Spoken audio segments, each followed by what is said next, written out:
एक शहर में प्रतिवर्ष माता पिता अपने पुत्र को गर्मी की छुट्टियों में उसके दादा दादी के घर ले जाते। 10 से 20 दिन सब वहीं रहते और फिर लौट आते। ऐसा प्रति वर्ष चलता रहा। बालक थोड़ा बड़ा हो गया। एक दिन उसने अपने माता पिता से कहा कि अब मैं अकेला भी दादी के घर जा सकता हूँ, तो आप मुझे अकेले को दादी के घर जाने दो।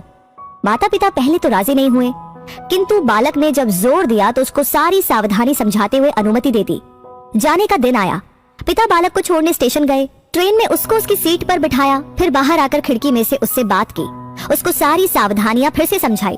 बालक ने कहा कि मुझे सब याद है, आप चिंता मत करो। ट्रेन को सिग्नल मिला, विसिल लगी, तब पिता ने एक लिफाफा पुत्र को दिया और कहा कि बेटा, अगर रास्ते में तुझे डर लगे तो ये लिफाफा खोलकर इसमें जो लिखा है उसको पढ़ना।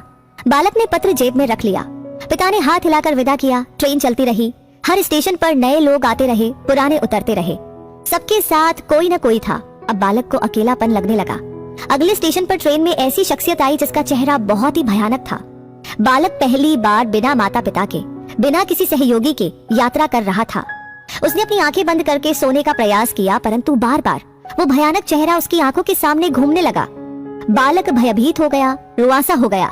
तब उसको पिता की चिट्ठी याद आई। उसने जेब में हाथ डाला, हाथ कांप रहा था। पत्र निकाला, लिफाफा खोला और पढ़ा। पिता ने लिखा था, तू डरना मत, मैं पास वाले कंपार्टमेंट में ही हूँ, इस गाड़ी में बैठा हूँ। बालक का चेहरा खिल उठा। सारा डर काफूर हो गया। जीवन भी ऐसा ही है। जब भगवान ने हमको इस दुनिया में भेजा, उस समय उन्होंने हमको भी एक पत्र दिया है जिसमें लिखा है, उदास मत होना, मैं हर पल, हर क्षण, हर जगह तुम्हारे साथ हूँ। पूरी यात्रा तुम्हारे साथ करता हूँ, केवल तुम मुझे स्मरण रखते हो। सच्चे मन से याद करना, मैं एक पल में आ जाऊंगा। इसलिए चिंता नहीं करना, घबराना नहीं, हताश नहीं होना। चिंता करने से मानसिक और शारीरिक दोनों स्वास्थ्य प्रभावित होते हैं। परमात्मा पर, प्रभु पर, अपने इष्ट पर हर क्षण विश्वास रखे।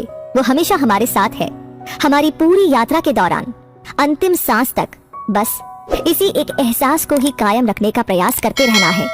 सब कुछ उस परमात्मा पर छोड़ दे जिसकी मर्जी के बिना एक पत्ता भी नहीं हिल सकता।